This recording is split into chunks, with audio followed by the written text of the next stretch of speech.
Welcome back. It's Across the Pond and you are listening. It's episode 3. We're back. It's absolutely miserable outside here in London.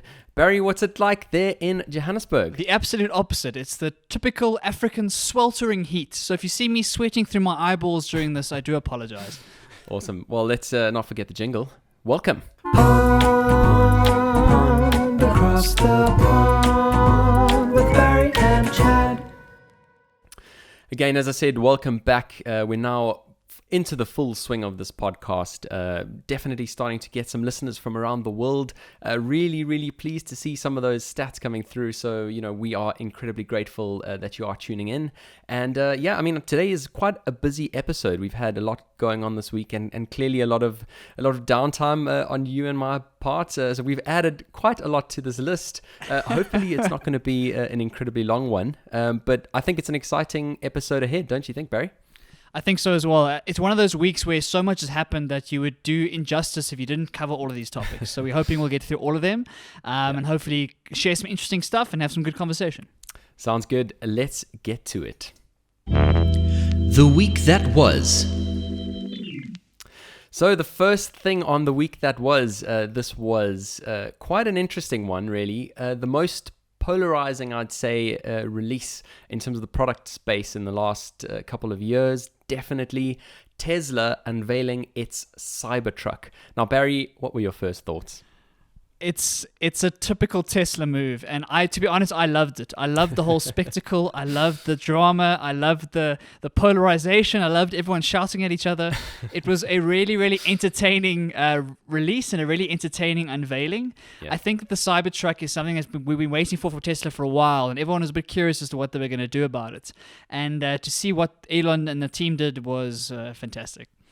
I mean, there's so many things to talk about here. So, you've kind of split out some of the basic points. So, I mean, let's get started on the first one. I think the elephant in the room. Obviously, this is a big Cybertruck, so elephant being an apt animal to choose here. But let's talk about the design. I mean, this looks like you or my drawing as a kid in terms of very hard lines. Nothing that we would have expected coming out from this manufacturer. Definitely. It's one of those designs that's got people talking because it's so unique and so bizarre. And as you say, it looks rather rudimentary. And what you can see is that they've definitely seen the fact that in order to make a splash in this new market, they can't have their car look like everyone else, right? And pickup trucks in America and across the world look very much the same. Like you can look at the models and they all kind of look the same. They kind of do the same thing. And so they knew they had to make some sort of splash. And so they come out with this thing that looks like it's out of a sci-fi movie / from a 6-year-old's notebook, like a weird mix of the two. And from a design perspective, I can't imagine driving that thing around. I think if you're only listening to this, go and look for a picture online. I can't imagine driving this. I don't know if you can, Chad. I definitely can't. I mean, unless I picture myself in some sort of sci-fi type movie. But I mean, let's look at sort of interesting design choices in the past. I mean, you're wearing the AirPods, which when they were first released, many a meme was released in that, and now it's mainstream. So potentially we'll see a lot of these things cruising our streets.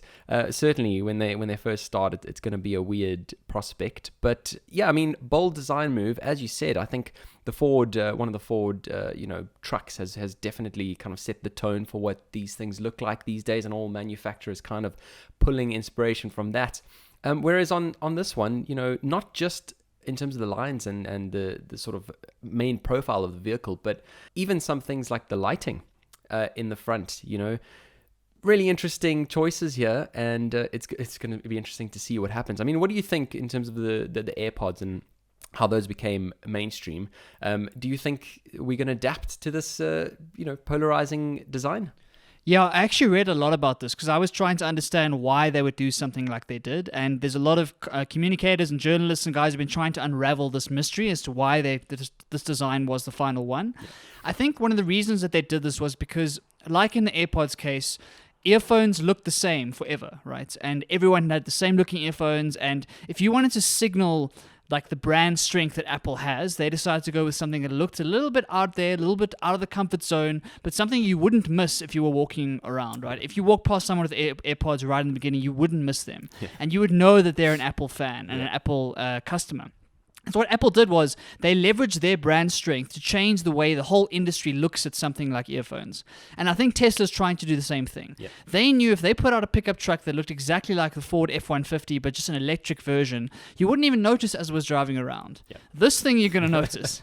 This thing's going to come past your house and you're going to notice it and you're going to realize that's an electric pickup truck that looks like it's from Blade Runner, and it's going to come past your house and you're going to know that that person's driving a Tesla. So for the kind of people who are Tesla fans, who are fanatics about this company and really believe in Elon's vision, this is going to be a status symbol, hopefully, that's going to really change the way the pickup market is going. And so I really applaud the decision. It's really rare you see these kinds of out there designs and things that are taking risks. And so whether it's going to work or not, I don't know, but I applaud the ingenuity and kind of the risk taking to be able to say, we're going to put a peg in the sand. We can say, this is what a Tesla semi-truck looks like. Oh yeah, absolutely. I mean, what's innovation if not that? I mean, if we look at the rest of the design, obviously one of the key things in designing a motor vehicle is the aerodynamics. And I'm not an aeronautical engineer. I certainly should consult one of my mates who is. But I mean, this thing's actually got some impressive specs in terms of the speeds that it can go off of a fully electric motor with this design. In terms of engineering achievements, what do you sort of make of that? Yeah, so it's typical Tesla again, coming out and putting out specs that are even better than their diesel and their petrol counterparts, right? And if I remember correctly, I think the truck can go from 0 to 60 miles per hour in about 3 seconds, which is crazy. Insane. And so the specs are, as you say, are amazing, and the load strength, the amount it can pull, all of those specs are well ahead of the rest and kind of world class, and you'd expect that from a Tesla vehicle. And so it really shows how technology is pushing forward, and Tesla is really on the cutting edge of that, pushing what can a car do these days, what can a truck do, and utilizing all the engineering chops that are available at Tesla. I mean, I'm thinking about it. If I'm an engineer, I want to be working at Tesla, right?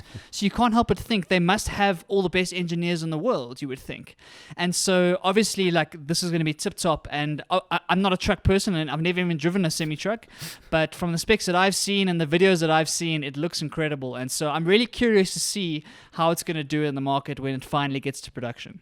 Now, I know we're still on the first point, which is the design, but I certainly have to touch it. It's left a lot of questions, this release, with the ATV that they brought onto the back. So there's basically an extending ramp that really just comes from the back of the truck, which is something that I think is incredibly convenient for for anyone who needs to load something up onto the vehicle.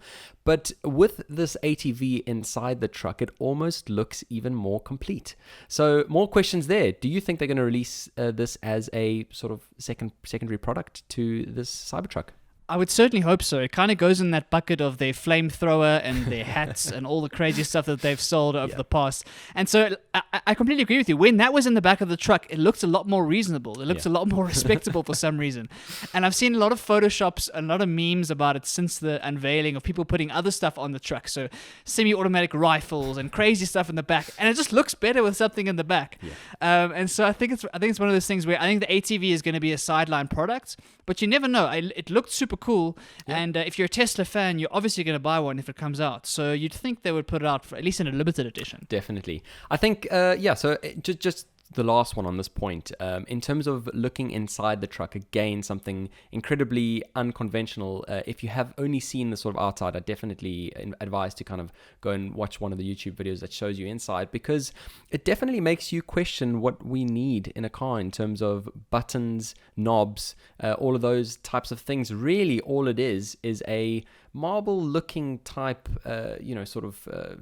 really like a shelf, upon which there is a obviously steering wheel that comes out and really a electric screen.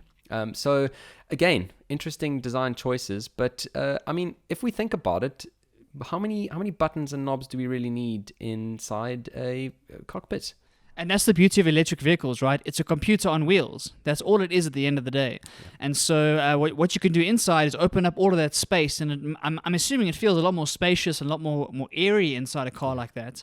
And again, it comes from Elon's like willingness to look at things from first principles and not just do the status quo, not just copy the rest of the market, but to actually say, like you said, do we need this? Do we need this and this and this and this and this on the dashboard, right?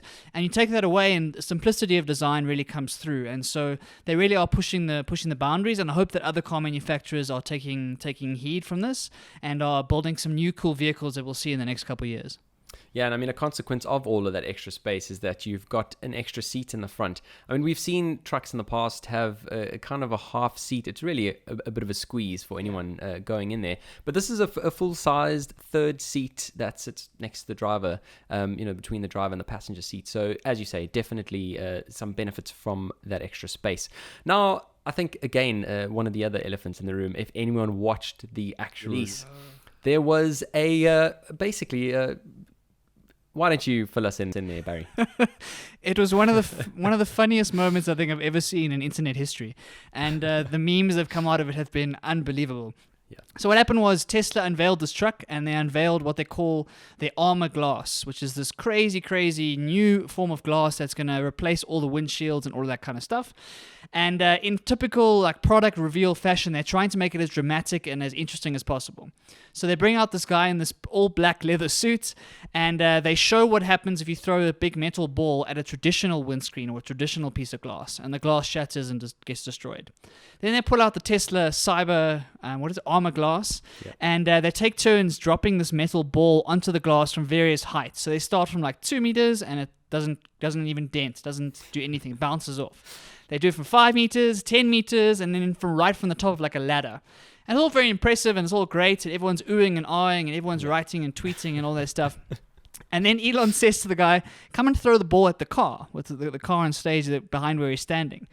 And so the guy picks up the ball and throws it at the car window, and the whole window just smashes. And you can see Elon just die a little bit inside as that happens. And you hear him say, oh, God. And it's one of the most awkward moments ever, because product demos are notorious for going wrong. You can go and watch compilations of product demos going wrong all around the world all the time. And so to see a Tesla demo where the whole glass just shatters, then he says, try the other one. And he tries the other window, and that also shatters. And he has to do the rest of the presentation with the broken windows behind him as the backdrop. It was one of the funniest epic fails I think I've ever seen, and it's been the talk of the town recently. I thought it was very amusing. I don't know what you thought, Chad. Oh, absolutely. I think you basically painted the perfect picture there in terms of what it actually represented for anyone listening who hasn't seen it. Certainly search it, because it is hilarious. But yeah, I mean, just in terms of what actually happened, I haven't really looked too deeply into it following the actual release. But as you say, I mean, obviously the initial test was pre-set up, so they had kind of measured the distance from the glass, and obviously the sort of acceleration that the metal ball would have come to when it hit the glass and the point of contact, and make sure that it didn't crack. But what do you think happened in terms of the actual vehicle and the actual sort of experiment that they conducted there? Do you think it was just a case of faulty glass, or simply just somebody giving it a bit too much force? What were your takes on that? It's really hard to say, and from everything I've read afterwards, I don't think even they know at this stage, because I saw another video of Elon and them trying it again after the event, and literally in one of the back rooms throwing the ball as they did on stage, and it was fine. It bounced off like it should have. Right. And so I don't think anyone really knows what happened. A lot of the time with these kind of product demos, we must remember this thing's only shipping in 2021, right? So this is a prototype. Yeah. And so things are going to go wrong. And often if you're coming up to a big launch and you've kind of told the media and everything, you might be pushing deadlines to get this thing ready to be presented on a stage, and it might not be 100% there.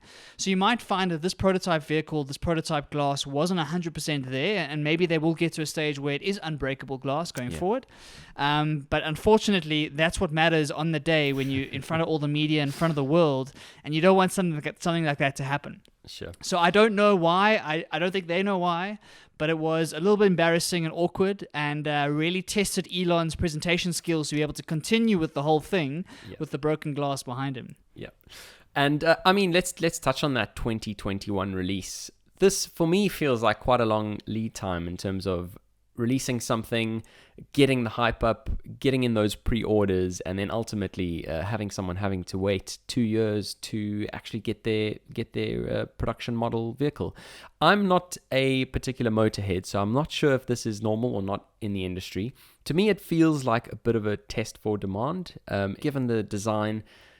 What is your take on that? Is this something that is normal, or do you think they are kind of testing the waters a bit? I think it's something else. I think it's a proactive measure to avoid it leaking from somebody else, right? So I think as the tech world has got more and more in vogue and more people care about it, you see leaks of every major piece of tech way before it gets announced on the actual stage, right? And so these companies are fighting to keep the designs in-house and keep everyone quiet and keep everything quiet so that no one finds out before it's ready. So I think that these product launches are getting earlier and earlier and earlier to try and get ahead of the guys who are going to leak the designs and leak the things, so that they can have the first word on it. So I agree with you. I think the lead time is crazy, and all the pre-orders don't mean much because it's still 2 years away. And also, from a Tesla perspective, 2021 announced by Tesla actually means 2022, 2023, because they've never met any of their deadlines throughout their whole process, right? And so I think it's a measure of avoiding the leaks, and as you say, getting a sense of whether this is actually going to work or not and what kind of demand there is. The problem with trying to use this as a gauge of demand is that you've got these super fans who are going to buy anything you put out. And so you can't look at those super fans as indication of genuine demand in the marketplace. You need to be able to look beyond those super fans to like an average person who doesn't care about Tesla as a company, but does this product really serve a need for that customer? And that is hard to figure out unless you actually have them in production and are getting actual feedback from customers. So that's kind of my take on it. I don't know what you think, Chad. Yeah, that seems spot on. So let's move on to the next one. Again, as I said, a bit of a busy week. This side in London, Uber's operating license has been withdrawn. So this was withdrawn essentially from Transport for London, TfL being the body that essentially owns and basically runs the bulk of the public transport system, all of the tube lines, all of the buses. And basically, they're at the end of a 2-month probationary period. It's basically now come out that drivers have been able to fake their identities through a glitch in the app. And essentially, there has been at least 14,000 unauthorized trips. What would you feel if the person who is coming on the app arrives and it's actually not the person's name? So essentially, the face will be the same because this glitch allowed the people to replace their photos. But the driving profile is actually somebody else's. How would you feel? It's actually a very topical subject here in South Africa. There's been a lot of crime that's come from people pretending to be other people or utilizing fake licenses or just not being the Uber driver that the app says it is, right? And there's been huge controversy here in South Africa because this kind of crime is obviously quite prevalent here and it becomes violent in a lot of cases. And so Uber and these ride-sharing apps have had to fight this with various technology and various measures. I actually went to a summit before I went traveling, so about 2 or 3 months ago, run by Uber called Technology for Safety, where they chatted about a lot of these various issues. Trying to talk about how do we verify the background check of a driver, how do we make sure it's the person they say it is, how do we make sure that all of the various checks that go into making sure that driver is legit actually happen. And one of the downsides of an app like Uber is that they're out of the relationship completely because it's an independent contractor coming to pick you up. Uber's not really involved. And so if they miss it at the beginning when the guy is signing up or when he's getting onto the app, if they miss it then, it's very hard to catch these guys because as you say, a lot of people aren't vigilant and aren't kind of looking at the guy with a skeptical view and saying, cool, is this the right name? Is it the right person, the right number plate, etc.? So I think it's dangerous. I think that it's worrying. I think that as a consumer, we have to really take precautions to make sure it is the right car and the right person. But on the other side, I think Uber and these kind of companies are going to come under increasing pressure to make sure these background checks are watertight. And a glitch in the app is simply not good enough. 100%. I completely agree. And I think they should, although they, as you say, are kind of a little bit devoid or kind of, split out from the situation, they should certainly make sure that the app is watertight and, these types of things can't happen because when a vehicle pulls up and the number plate matches up and the person's photo matches the face of the guy who's sitting in front of me, I'm kind of none the wiser. And little do you know that person might actually be an unauthorized driver. So I think they have done some things in the meantime to kind of try and fix the app and the glitches, but it's certainly going to be interesting to see what happens from now. I believe that they are going to appeal this decision. So yeah, it's for the moment, there will still be Uber vehicles in London for, I think they have 21 days or something to lodge this appeal, but certainly in the next coming months, it's going to be interesting to see what happens there. In terms of one of the other bits of what happened this last week, so Twitter has changed their terms of use, and with that they've actually threatened to cull a bunch of accounts. So any account that hasn't been used within the last 6 months, you have the deadline up till the 11th of December to log into the app and essentially accept the updated privacy policies. Now, I think this kind of gets into a bit of a wider discussion in terms of what these privacy policies contain. I have not looked at them. I'm not sure about you, but when I download a new app, I certainly don't go through all of the fine print. I mean, a lot of the time we are essentially signing our lives away and giving companies ownership to our data. So what do you make about this move of a kind of, we going to be deleting all the accounts, you have to sort of accept or you're out? Yeah, I kind of hold a contrarian view here to what I've seen on the internet. I've seen a lot of not outrage, that's too strong a word, but a lot of discussion, a lot of cynicism about this new policy. Yeah. I think that to make it the 11th of December and give people no time to actually like figure out what this means, I think that's a bit short, and maybe they could have done it a longer period. But I think that these inactive accounts are just a waste of space and time for Twitter's perspective, sure. Right? So when it comes to broadband, when it comes to hosting these, when it comes to reporting numbers and trying to report like accurate representations of what's happening on the service, the accounts, and there's a huge amount that haven't been active for a long, long time, are actually just clogging up the system. And so I can understand exactly why Twitter are doing it. It also contributes, a lot of these accounts are the kinds of accounts that are used by bots or used by mass click farms and those kinds of things around the world. And so I can understand this move from Twitter's perspective, and maybe it's not implemented in a great way, but I understand it completely. When it comes to the privacy policy, I completely agree. I think that when these things are buried in terms and conditions, it's really worrying. And like you say, I don't read any of that stuff. I don't think anyone I know does. Yep. It's one of those like black boxes where you just kind of sign and you move on and you don't actually know what's in there. And actually last night, I was telling you offline about an event I went to. There was a company there who is trying to apply AI to privacy policies. Right. So what they do is they will read the privacy policy with machine learning and pull out what they call loopholes, what they call contentious issues, what they call things to look out for, and give you like a 3 or 4 bullet points as to what the most important pieces of this privacy policy are. And I think that's really cool. I was very impressed by them, and I'm going to keep following their journey as they go along. I can't quite remember their name, but they're very, very new, and they're kind of applying this to privacy policies just in South Africa at the moment. And so I think we need more of that kind of tech to help an ordinary citizen, to help an average Joe actually understand what they're signing away.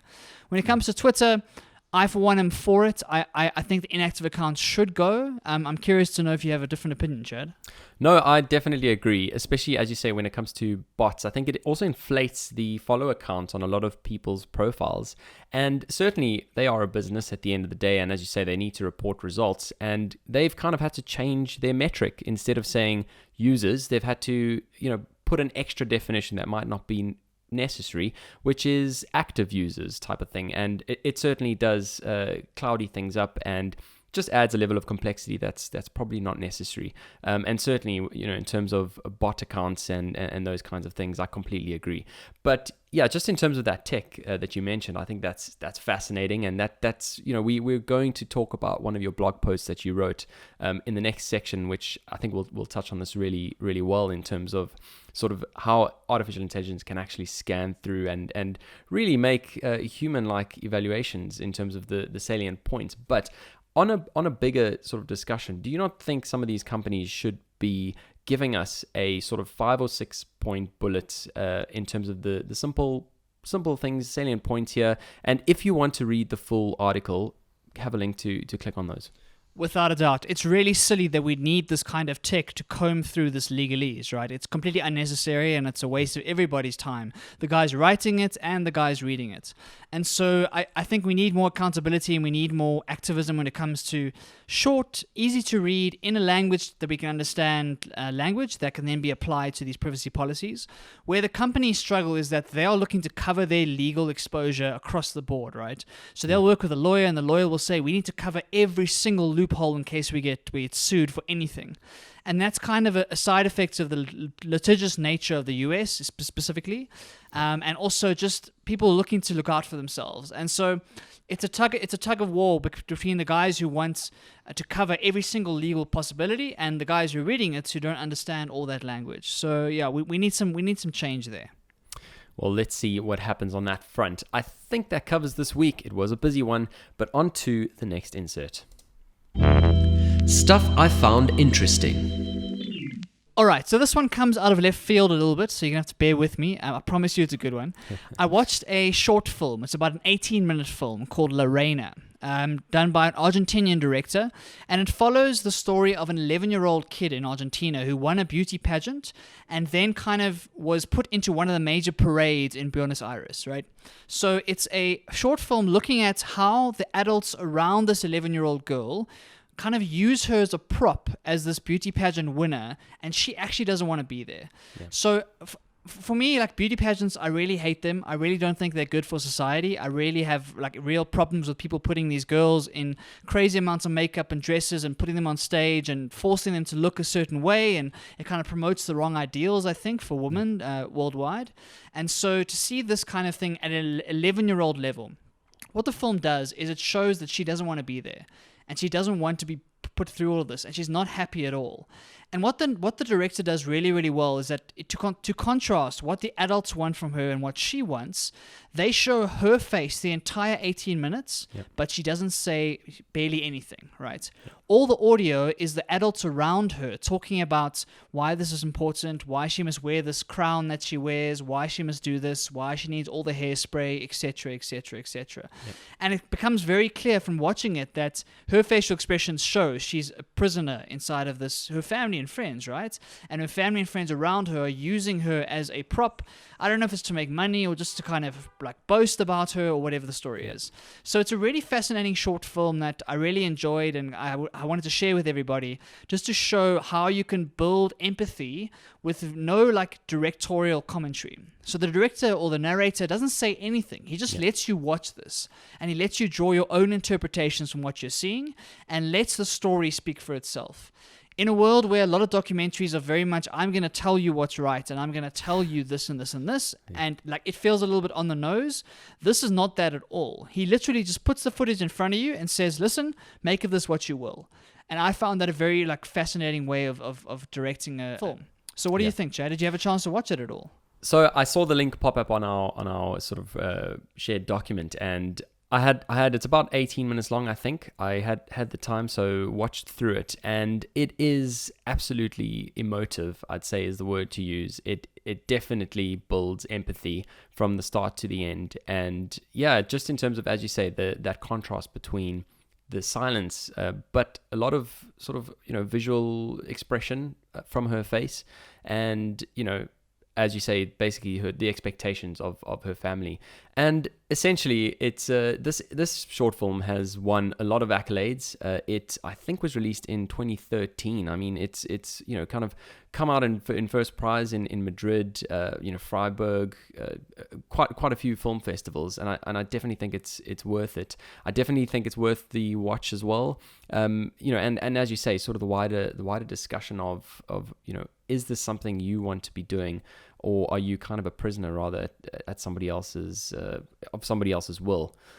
So yeah, I think it's definitely a worthwhile watch, and basically tugs on the heartstrings, certainly towards the end. I think also fascinating for me was how, and I guess this is kind of a bigger question as well, how some of the questions she was asked, she was given the choice of answering the question, but when it came down to it, ultimately she had no call in the decision. For example, when basically this massive crown, which weighs sort of 4 kgs, was cast upon her head, this as we said, sort of small 11-year-old girl who now has to, walk around in this thing. It's heavy, it hurts. Kind of the basically the measures they go to put this thing on in terms of putting numbing cream and sprays on this little girl's head.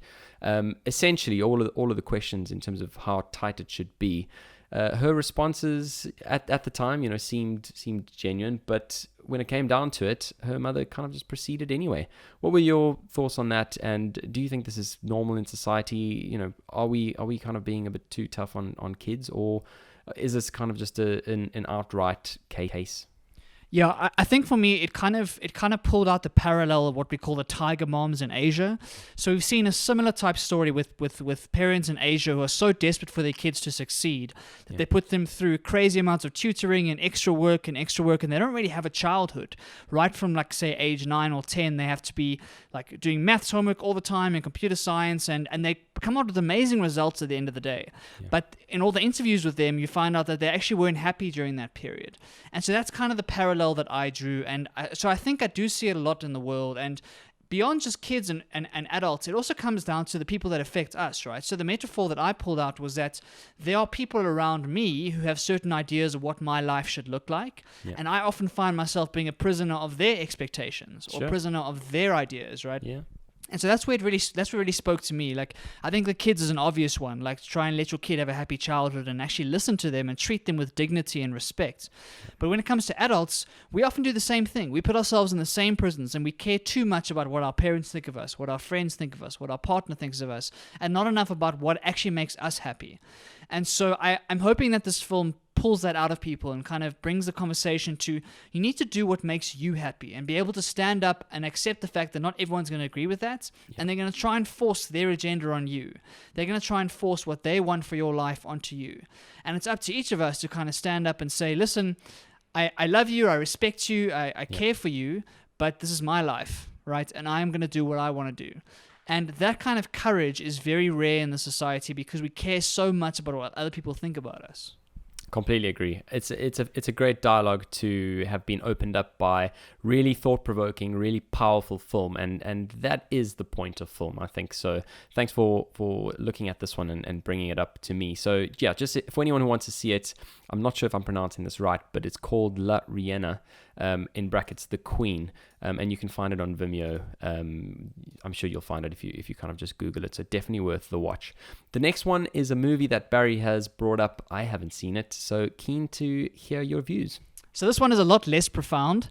It's pure entertainment. It's a movie called Tolkien, and it's about the great writer J.R.R. Tolkien, right? And why I brought it up was because I was a huge fan of The Lord of the Rings. I still am, and I think it's one of the greatest trilogies ever written. And so Tolkien is one of those great writers who really redefined the fantasy genre of novels. And what this movie does is it looks at his life as a boy and kind of shows some of the influences and some of the reasons that he came up with all the various things and he built Middle-earth, right? And why the movie is so powerful is that it ostensibly is a movie about language. It's talking about how Tolkien built this world off the basis of a language that he invented when he was 11 or 12 years old, right?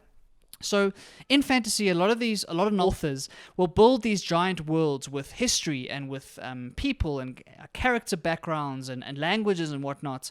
And he kind of started from the language. And one of the most powerful pieces of this movie is when he's sitting across the table with his partner at the time, talking about how he can't get the story to work. He's been sitting at his desk for months, and he just is in a bit of a rut. Yeah. And she asks him about the language, and she asks him, what do the words mean? And he gives her back a dictionary definition, and she kind of stops him and says, no, what do they mean? Right. And what she tries to pull out of him is that every word we use obviously has a dictionary definition.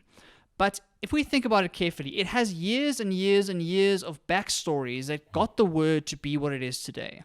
And all of that meaning and all of that connotation is built into the word, and so the sound of saying a word is not that important. What that word represents is important. And that becomes a metaphor for the rest of his story, saying that Middle-earth is a world that he is building and everything has meaning. And that's why there's so much depth in his writing and so much depth in that storytelling, because he isn't lazy about it. Yeah. He doesn't just use a word that sounds cool and says, cool, okay, that means that, and then just moves on. every word is so specifically chosen and so specifically selected to have all this meaning, all this background, all these Easter eggs behind the scenes that a lot of readers won't even recognize because it's too in-depth. But what it does is it builds this world that you can actually imagine in your head, and it makes Lord of the Rings so powerful. So I thought it was a really cool movie. I think it's a really interesting look at what language means and how language is so important in novels and in literature.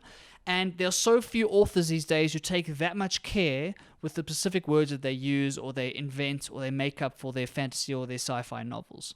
And so, yeah, that's all I've got to say on that one. I think you should go and have a look at it. I think that he's a fascinating author. And to write The Lord of the Rings, you've got to be someone special. And so this is a story about how he got to become that person. Amazing. That is fantastic. And yeah, I think I should definitely go and check that out. That one, I believe, was released earlier this year. So it wouldn't be in cinemas at the moment, but I'm sure we'd be able to find them on kind of some streaming services or something like that. So yeah, I definitely will be watching that. Haven't got through all of the Lord of the Rings, but certainly enjoyed some of the Hobbit movies as well. Chad. Okay, Whoops. First watch the Lord of the Rings, and then get to talk. Cool. Now that I have clearly offended someone, let's move on to the next thing. Looking ahead. All right, so our next section is looking ahead, where we look to the future of technology, the future of the world, and we kind of have a sense of what's happening in the next 5 to 10 years. And in today's version, we're going to look first at a bit of gear, because we are both huge gearheads and we love buying tech. I was saying to Chad the other day, we buy too much gear sometimes. But there's been some really interesting launches in the last little bit, mostly focused around Apple. They've launched a brand new MacBook Pro and also some new headphones.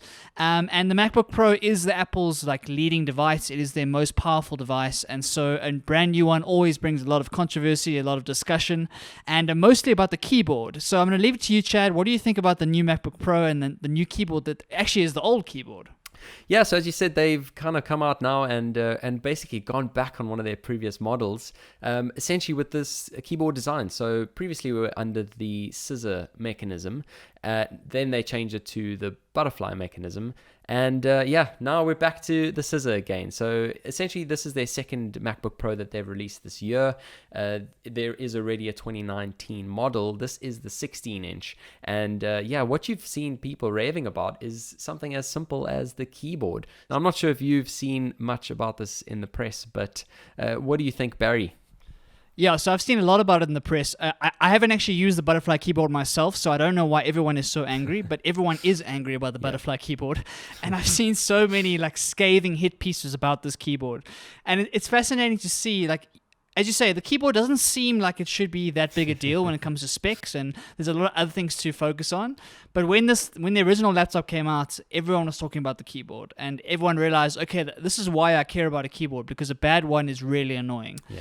And so it's interesting to see them listening to the market, listening to all the people talking about it, and going back to what they were at beforehand. So I think it's interesting. I think that Apple have got a lot better at listening to their audience and listening to the people who care about their products.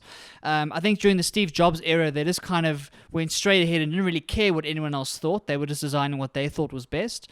And when you don't have a Steve Jobs to make that vision, it becomes a bit difficult, right? And so you actually do need to listen to the market. Have you used any of these keyboards, Chad? So I actually own a butterfly keyboard myself. I went into it knowing that it was very controversial and has received a lot of hatred along the web. But yeah, I mean, in terms of the reasons for it, the fact that the new model is slightly thicker leads me to believe that one of the reasons they went for this butterfly sort of mechanism was to, reduce the footprint of the actual laptop. Now, one of the things with the keyboard, and obviously the more conventional types, is the travel. Travel being the amount that the key actually moves when your finger strikes it. Secondly, it was quite noisy. So yeah, you basically hear clickety-clack quite loud. It could come across as a bit of a trivial issue, but when you're in a quiet room, you are the most annoying guy in the room. And of course, the sort of other thing is reliability. So these butterfly keys had developed a susceptibility to sticky keys. So you would basically push a key and it would sort of repeat the key 3 or 4 times. And so as a result of that, Apple released a sort of protection program where they would would replace these defective keyboards if they arose. Not every single one of them had this issue, but if your keyboard did have that issue, basically it would be covered under this program. And that was seen for the 2019 MacBook Pro. Now, obviously, we've seen a new one released. They're clearly getting annoyed with basically the wrong move that they made themselves. And as you say, I think it's great that they're listening to feedback. This being something that has caused a lot of MacBook users to switch to Windows. Yeah. So it clearly was something that was very important. And I think if users have other things on their shopping list, I've heard loads of people talking about USB-C coming to the iPhone. Hopefully they'll be listening to that, because I think that's annoying a couple of people as well. So yeah, I mean, that's the one thing. The next thing is the new Beats headphones. So now we're still on the Apple topic. As you know, I'm sure Beats by Dre got acquired by Apple a couple of years back. And these new headphones have been released with noise cancelling. So I wanted just to talk about the sort of wider shift in headphones and why we all care about noise cancelling so much. I mean, obviously we've had essentially the Bose, the QC35s, these being the staple noise cancelling release, which came out a couple of years ago, and Sony following up with a much better product that a lot of sort of commentators have made that view known. And now, a couple of years later, Apple throws one of theirs in the mix behind the Beats by Dre logo. What do you think, Barry? Yeah, so this one I'm well out of my depth, because I don't own many like high-end headphones. I haven't really used many high-end headphones. And so I've been watching these kind of changes in the market and changes in the way we think about headphones, but I haven't really been a user myself. So I was hoping you'd be able to tell me a little bit about your experience and why you think noise cancelling is important, if you think it is, and where headphones are going in the future. Like we're clearly moving to a wireless headphone, that's pretty clear. But what do you think are some of the lesser known trends that you're seeing in the space? In terms of the importance of noise cancelling, I think being a world and you know, sort of a globe that travels a lot these days, I think being able to cut out the sort of jets on an aeroplane is a very useful thing to do and helps people sleep a little bit better, I believe. Also, in terms of public transport, I think, you know, being on a tube or being in a bus and just kind of cutting out some of that noise is important. And I mean, noise pollution is something that we're thinking about a lot more these days. Noise pollution actually has an effect on your subconscious, your mental clarity. I've certainly seen studies for all of these things. So being able to put on a headset and basically drown out all of the unwanted noise around you, I think is a powerful tool to have. So very interesting to see where this market is going. So I think that covers us from this week in terms of looking ahead. Should we move on to the next thing? Let's do it. Develop and grow. Right, so we're on to the develop and grow section. So this is obviously the more sort of self-helpy kind of part of our podcast. I don't like that word is stigmatized, because, you know, we should strive to be better people. So basically on this one, I had a sort of off-the-air discussion with Barry a couple of weeks back in terms of the effects of journaling. Now, it's not something that I've ever done myself, but I've definitely seen it come across on, you know, various influencers and certainly research, just in terms of clarifying your thoughts, forcing you to think about what happened during the day, you know, getting gratitude from all of those processes. And I really just wanted to find out from Barry, who is an active journaler, how it's affected him, and I mean, the positive effects. Should this be something that we do? Sure. So like you say, I've been doing it on and off for a long time now and have found various benefits from it. The major one for me is that it kind of clears my head of all the junk that accumulates over the week or over the day, right? So the idea is to try and download whatever's going on that's up here, whatever's going on that's crazy and emotional things and things that are worrying you and things that are concerning you, and getting it on paper so you get it out of your head. Right. That kind of mental clarity is what you're aiming for, and journaling is one way where you can do that. One way you can sit down and say, cool, these are the 5 to 6 things that have been worrying me, and I'm going to get it out on paper. And for some reason, when it's out on paper and you can look at it objectively as a third party, it doesn't matter as much as it did in your head. I think a lot of times, for someone like me, I overthink everything, and so in my head is always just a chaotic zoo. And when I get it on paper, I realize, hold on, that actually doesn't matter as much as I thought it does. Or maybe that's not as important as I thought it was. Or maybe I can do something to help that, or to get around that problem or that obstacle. So it's one of those things where I found tremendous benefit in it when it comes to just giving me clarity when I'm not having a good day, when I'm really down, or I'm really dealing with something, or I'm not in a good space. What that does mean, though, which is quite amusing, is that if I go and read those journals a week later, or 2 weeks later, or a year later, as I sometimes do, it's hilarious to watch the kinds of things that we worry about as human beings, right? It kind of gives you a little bit of perspective on all the tiny things that are going wrong in my life. I should be incredibly grateful to have those things go wrong to me, because I have every opportunity. I live in a good country. I live in a good space. I've got a lot of opportunities. I'm very, very privileged and very grateful for what I have. But in those moments, you forget that.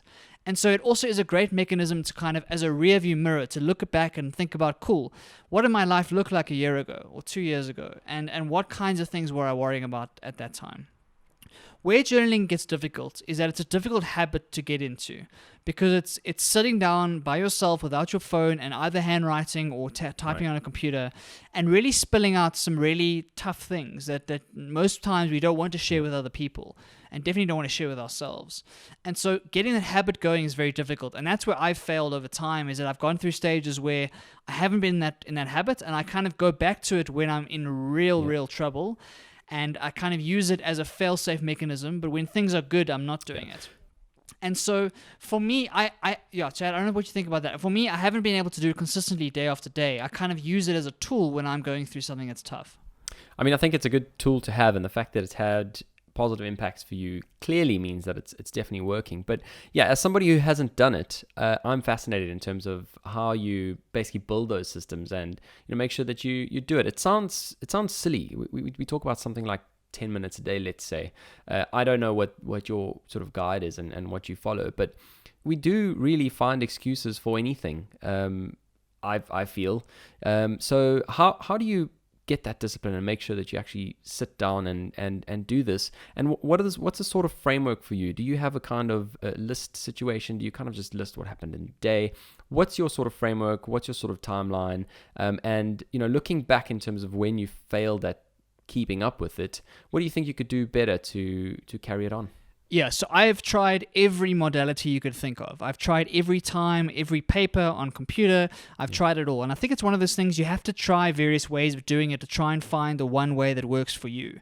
So the way that works for me is not going to be the same for everybody. And you've got to try and understand yourself to understand, cool, do I enjoy writing things or typing things? Do I enjoy that? Or where am I going to do it in my day? Am I going to do it straight after I wake up? Am I groggy in the morning? Should I do it at night? Or should I do it in both places? I think it really depends on you as a person. For me, when I'm consistent with it, I'm doing it every morning as soon as I wake up. So I'm literally rolling out of bed onto my chair in my half-dazed state, and I'm sitting down with a pen, and normally I'm just writing without any prompts, without any questions, just kind of stream of consciousness. I have tried a few times with prompts where you'll have a question or two that you'll answer for that day, and that can help when you're in a bit of a rut and you don't know what to write about. Sure. But for someone like me who's got 1,000 things in my head all the time, there's never any shortage of material, right? And it's about having the courage and actually the vulnerability to let that spill onto the page. Yep. That's the most difficult thing. The difficult thing is sitting there on the page when you're not having a good day and you've got a lot of things you're thinking about, or maybe you made a mistake the day before, or you're feeling really shitty about something, and being able to let that spill onto the page without judgment and without censoring it. Yep. You have to remember that no one's going to read this stuff, right? The idea is not that you're going to share this online, you're not going to show it to anybody. The idea is that you have to be honest with yourself. And so beyond the habit building of just getting the 10 minutes every day or whatever it is, that's difficult on its own. But what's difficult is being vulnerable enough with yourself to actually be honest. Because often when I started doing it, I found myself writing in like kind of a narrative way, trying to make myself sound cooler and more with it than I was. Yep. And after a while, you realize, what are you doing this for? Like, it's pure ego talking the whole time, right? Sure. You actually have to be able to be vulnerable and courageous enough to let the kinds of things you say to yourself in here, in your head, that you wouldn't say to somebody else, you have to be able to write those down. And that's where it gets difficult. But that's where the value is, right? If you're able to take some of the self-talk that you're saying to yourself every single day and put it on paper and look at it for what it is, you can actually change your life. Well, that's amazing and really powerful. So I definitely am going to try and get into the habit of this, and yeah, implore you to as well, because it's worked for so many people. And yeah, I mean, just as you say, being able to look back in hindsight at what you were worrying about, however many days, weeks, months, years ago, and actually putting a bit of perspective into your current worries. Life's not perfect. We all have challenges and worries and insecurities and all of those kinds of things. And I think, yeah, as you say, being able to look at it objectively on a page in front of you is a refreshing way to do it. So thank you definitely for that. All right, the next one we're going to look at is interviews. And I'm very proud of Chad for this one. Chad's been on the job search for a little while now and got some exciting news yesterday. So we were chatting on WhatsApp last night. And interviews are always a very difficult thing. When you go into the job market, you're trying to find the right fit, you're trying to find the right company, and you actually got to walk into a room and impress random strangers who don't know you from a bar of soap and try and form some sort of impression. And so, Chad, we've spoken a bit offline about interviewing, and I know you have some tips from your recent experience. Do you mind sharing some tips with us as to what you've learned in the last couple of days and the interviews you've been on? Yeah, definitely. So, I mean, as you said, I was kind of in the fortunate position of having to choose between two offers yesterday, and literally have been interviewing for the last 2 weeks. Now, this is quite a contrast between when I first moved to London, and it actually took me 2 months to find work. Had gone for loads and loads of interviews, and I wasn't just getting any bites. So I definitely think in that time I've grown in terms of the interview skill, because interviewing is a skill that you can learn. And yeah, here are some of my tips. So the first point I wanted to make is just in terms of South Africans. Now, you mentioned earlier that you've kind of recognized you're lucky to be coming from a great country. Now, sometimes when you're there, it's a third world country. Sometimes, we don't feel like we're not in the US, we're not in the UK. A lot of the things that we do aren't as visible to the rest of the world. And sometimes, we feel like we're kind of subpar. But I completely want to, scrap that narrative 100%, because we are incredibly capable and we have the potential to shine really on the world stage. So I want to drop that notion. So, firstly, after moving over here, that was kind of something that may have been at the back of my mind. And, in hindsight, we have really good quality education. We are incredibly competent, incredibly diligent people, and, people like us, and we are able to shine. So that's the first thing. The second thing is confidence. So basically, this podcast I attribute to the success in the last couple of weeks. Just the importance of speaking and having these conversations and, organizing your thoughts. It definitely comes across in an interview that you are a logical thinker, you can communicate well, and ultimately that you're confident enough to have difficult discussions. Be frank about what it is that you're looking for, be frank about what it is that you're not, and, those sort of meaningful types of conversations definitely help. So I would definitely encourage you to speak more, really. Have more conversations with friends. Try, if you're introverted, to have more conversations, because it definitely reaps rewards everywhere in your life. In terms of the third one, I would definitely say picking up on red flags and recognizing when something is not for you. Now, I think a lot of people have a kind of way where they, want to please everyone, really, and we kind of adapt ourselves, as you said earlier, Barry, in terms of being confined to prison. Sometimes, you're in a situation and yeah, maybe you're a little bit desperate. You really need a job, and you kind of overlook something that doesn't really sit well with you. But you have to be strong, and you have to ultimately pick up on those red flags, stand your ground, know what's for you, know what's not, and ultimately, don't change yourself for what somebody else wants you to be. So that's definitely helped. I've been able to grow on that. In terms of the fourth one, sort of kind of questions in an interview. Now, a lot of interviews are sort of the old school way of thinking and questionings.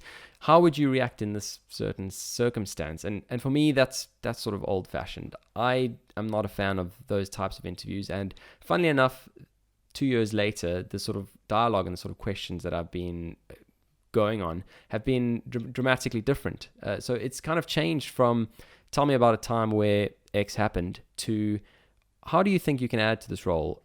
tell me about your relevant experience. And it's certainly, it's more insightful in that you can actually prepare for that. You can actually look at the role, look at how you can add value, do a bit of that thinking beforehand, and those types of questions make you feel a lot less put on the spot, a lot less tested, and ultimately, I think, allow you to shine better. So I would definitely say do a bit of thought work there, and try and dodge those sort of sillier questions, I would say.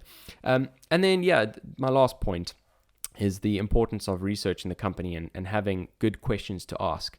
I think it definitely illustrates interest when you have done the sort of extra mile in terms of making sure you know the ins and outs of what the company does, what your role is, where you would fit in the picture, and ultimately asking good questions, I think, is really important because it just illustrates that interest that you have. So those are a couple of things that I've learned.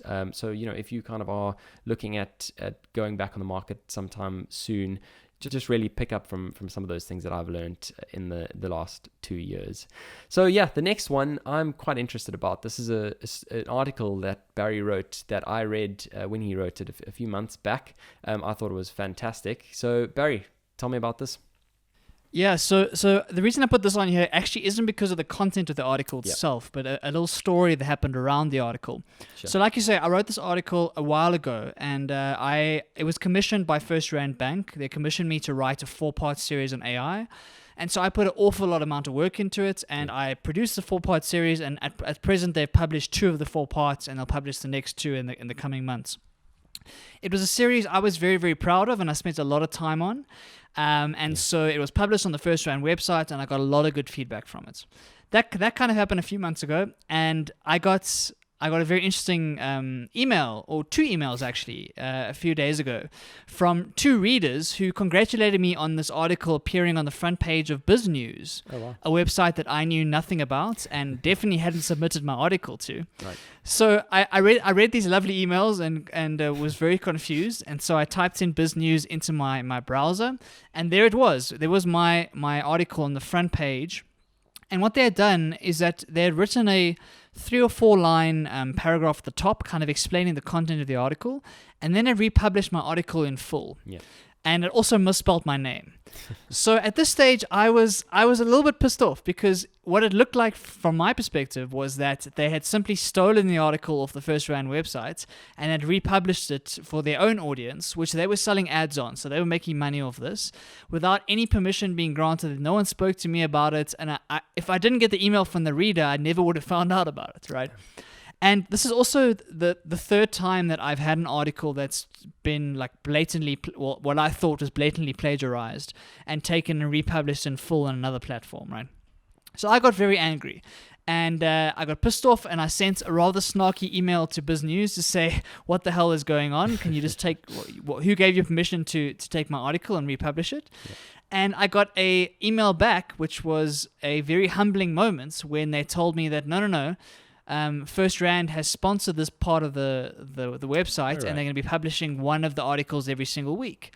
And immediately I realized that I jumped to this crazy conclusion of like blatant plagiarism, and I'd got myself in a bit of a tiz and kind of got very angry and pissed off. And this very polite email coming back explaining to me that no, relax, First Rand has given permission and has actually sponsored this piece, really put me in my place. So the reason I'm bringing it up is because a lot of times we assume malice, or we assume ill intent on the part of somebody else. So we see something happen, a friend does something, or someone does something to us, and we immediately go to the worst case scenario. Yep. They're betraying us, or they don't like us, or whatever the self-talk in our head is. Yep. And if I had just taken a moment to find out the real story and the real reason my article was republished on that site, I wouldn't have gone through all that emotion, and I wouldn't have looked like a jerk when I emailed them to say what the hell is going on. And so I'm bringing it up to say we need to think, and I'm talking to myself here, we need to think more carefully about not assuming the worst in people and not assuming malice, and actually finding out what the story is first before we make some sort of emotional response. Yep. And once if we find out that, cool, it was plagiarized, then my emotional response is reasonable and appropriate. Sure. But in this case, it simply wasn't, and I jumped to it too quickly. So yeah, that's kind of the story. I just thought I'd share that with you guys. And Chad, I don't know what you think about that, if I handled it too roughly. But it was one of those things where I'm very protective of my work. And so to see it republished like that, I was very concerned about it. I think your reaction is fair, and I think a lot of us would have reacted in an equal way. And I think it's amazing that you have been sort of vulnerable enough in letting us know this experience. And ultimately we're all basically I'm going to take a quote from your article. I hope you don't mind if I mention it on this. Not at all. That was a joke. But yeah, essentially this quote, which I think is incredible. When you examine it, the way we label each other is holding us back. I am not my job title. I am a unique human being, complex, flawed, and a walking contradiction. And I think this experience is that exactly. We are all constantly evolving, constantly learning. And I think if we're able to be serious with ourselves and each other and, just ultimately admit when we've reacted a little bit too quickly, and share our journeys and strive to be better. I think that's the sort of ultimate goal. So thanks for that experience. I honestly would have probably reacted in the same way. But yeah, definitely a good way of looking at it now that you've got that information. Shall we move on to the next one? Yep. What's on your mind?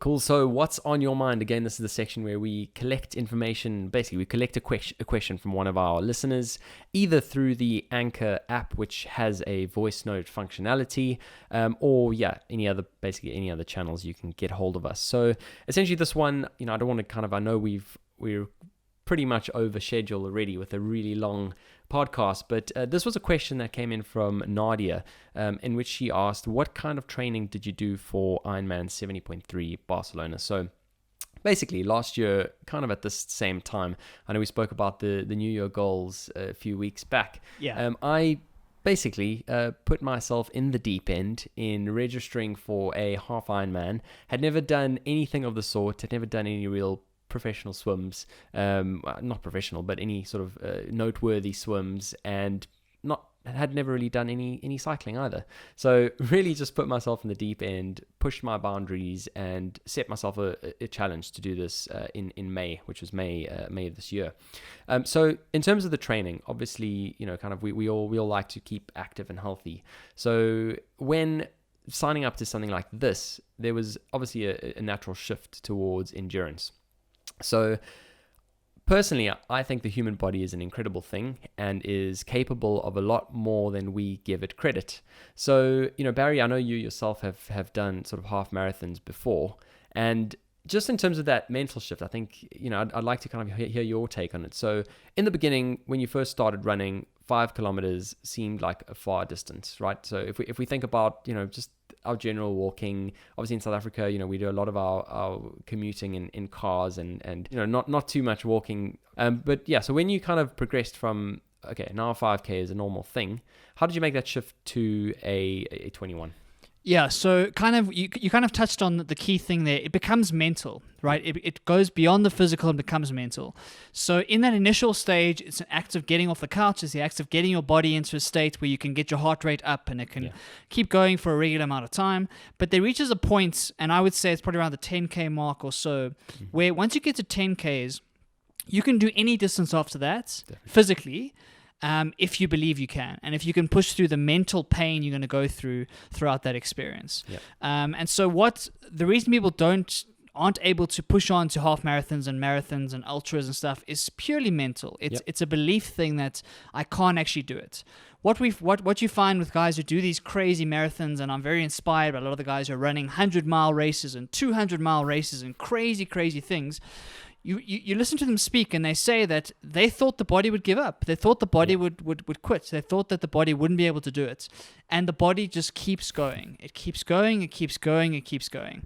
And so it's a mental battle. It's being able to push through that pain and and understand that's the only way to finish something like that is just not to quit. And every single minute you want to quit because your body hurts and everything hurts and you're breathing heavily and you want to stop. And the guys that finish those races are the guys who don't quit. And so that's why I think that's where it comes from. I don't know if you agree with that. Completely agree with that. So yeah, I mean, basically, I had the same thing, and I think the parkrun movement is really good at basically showing us how how 5K is fairly normal, really, and essentially, as you say, you kind of start gradually working your way up on the distance front until you get to a point where I'm not really doing any training session unless it's 10K because that's what's now meaningful for me. And as you said, as soon as you get past that mental shift, I think that's the first thing, is your body is capable of doing this. Anyone who doesn't know what a half Ironman is, it's basically 1.9 kilometers swim, 90 kilometer cycle, followed by a half marathon, 21 kilometers of running. And so I think when you get to that mental shift in terms of I can do this, your training sessions become a lot more productive. And that's the thing. You need to obviously, in various courses that we've done before, basically the mantra of practice how you play is really important. So of course you need to be doing these distances in your training, and ultimately in the training you sort of gradually work your way up in terms of distances. Obviously I started with the running bit, and then in terms of all the others, this is where the power of something called brick sessions becomes really important. So brick sessions are basically the act of doing multiple exercises within one session. And that's obviously key in triathlon, because in triathlon you're transitioning from one discipline to another. And so this is a really important tool that you really need to be doing when you're preparing for an event like this, is doing these brick sessions. Now, you don't have to be doing the same sort of distance every sort of week. I like to kind of build in one long distance session, but certainly the brick sessions could be something as simple as 20 or 30 kilometers on the bike and 10 kilometers run. So you don't have to do the actual distances, but I think switching between the disciplines in the session is really powerful. Now, the next thing, if you are busy with your New Year's goal and you've decoded our episode on I want a six-pack by September next year, and you kind of want to give yourself a new challenge, I believe that now is actually a really, really great time to start training and to start triathlon. So if it's something that could be interesting for you, you want to lose weight, you want to become more healthy, obviously it's a cardiovascular discipline and really good for health and general well-being, but also want to really break through those mental barriers, I think that now's a really good time, because there's an app called Zwift, which is really powerful in training through winter when you can't go out on the roads. I know, Barry, it's nice and sunny there out where you are, but where I am, it's freezing and wet and not great outside. So Zwift is an app that allows you to basically put your bicycle on top of a turbo trainer, log on to either computer, cell phone, iPad, and you are transformed into a virtual world where you are literally cycling with others. Again, cool. In terms of looking ahead, yeah, this is great tech. And in terms of the workouts that they have loaded on there, they have basically launched a Tri Academy 2020, and anyone can sign up. And essentially what that has is a preset list of workouts on the bike and running as well if you want. All you need is basically a treadmill that you have access to, and of course you need to buy a track of sorts. But certainly if you're keen to get going, I think now is a great time. Definitely look up the Zwift Tri Academy. This is not sponsored at all, but yeah, I definitely think now is a good time to get into triathlon. And then, yeah, just the last point on this is, just the experience and the personal achievement of doing something like this. It was basically I've done a vlog on my YouTube channel of basically the whole experience and kind of the hype and the sort of nerves and excitement leading up to the race itself. And yeah, just in terms of finishing it, I think setting a goal that is really big for you and coming across the other side definitely is incredibly rewarding, and I would certainly recommend anyone to go through something like this. Of course it takes a bit of training, but for me, I didn't do as much training as I would have thought. Maybe 3 or 4 sessions a week plus a long one on a weekend, and I really just split the disciplines in terms of the shorter sessions and really just built in 1 or 2 brick sessions on the weekend. That's really all it took for me, but as Barry said, I think mental shift is needed, and we are capable of amazing things. Let's all achieve our true potential. Totally agree. And Chad, I must say, I was very inspired by watching your journey and watching your training process and seeing you finish that. I knew it mattered a lot to you. And kind of when I was watching that, I kind of got the bug as well. And so maybe one day I'm gonna get into that world. So those are great suggestions. Yeah. There we go. Fantastic. Well, yeah, that would be good. It would be good to see you on Zwift sometime soon. So yeah, we've got to the end of the episode. This was, as I said, quite a long one. Thanks for tuning in. Thanks as always to my co-host Barry. Our best news of the week that we kind of have to leave until the end is we are now on Apple Podcasts. Yes, please. There we go. Apple finally let us in their house. We're finally there. So we're now on the two we really wanted to be on. Obviously, Spotify being really popular and Apple Podcasts as well. So thanks for tuning in. If you've got an Android, we're also on Google Podcasts and some other platforms like Breaker, Overcast, Pocket Casts, Radio Public. We're everywhere. So yeah, thanks for tuning in. And yeah, Barry, thanks again from your side. And yeah, hopefully here's to a good week ahead. Definitely. Thank you, Chad. I think it was a great conversation, and thanks to everyone. All the encouraging messages are really cool. So thank you so much, everyone who said positive things and are messaging us and saying that they're listening in and they're enjoying the conversation. We really do appreciate it. Awesome. Thanks. And yeah, I mean, this week was, I guess, we covered a lot of things. We went a little bit deeper than I think we have in previous weeks. So certainly subscribe and stick around. We'll try and keep to the 1 hour mark going forward. But yeah, thanks for tuning in. It's episode 3 of Across the Pond. We'll see you next week. Pond, across the pond with Barry and Chad. Hard life out video. there in sunny South Africa. In sunny South Africa. Okay, so Cool. I think I'm ready to go. cool. Let's do it. Adjusting the t-shirt. Love it. You gotta look good, Chad. You gotta look good. Welcome back. You're with Across the Pond, and it's episode 3. Barry, sorry. Let me start this again. Nothing really that's changing the way that well, sorry. Let's put it this way. Nothing. I mean, what were your toy? Well, let's do that again. I think as the tech will more and more in vogue and more people care about it. Looking at that a bit closer and looking that. Sorry, let's just do that again. Completely devoid from, not devoid, they are Photo of the guy, well, basically the face of the guy who's sitting in front of me. Who wins a beauty pageant in Argentina and kind of follows her journey and she it doesn't really follow her. I'm going to start all of that again. So cancel all of that. of directing basically, sorry, let me say that again. Your views. Yeah, so this one is a lot novel writers, authors will build these giant. Fair enough. You're recording everything? Just play the jingle and I'll go. Okay. Sweet, let's do it. Behind the Beats by Dre. Okay, should we cut this out? Oh, sorry. Sorry. The next one. All good. Oh, the next one. Are you sure? Yeah. We're not gonna. That was long. Dude, I'm melting. I feel like my face was going red. I feel like I'm melting.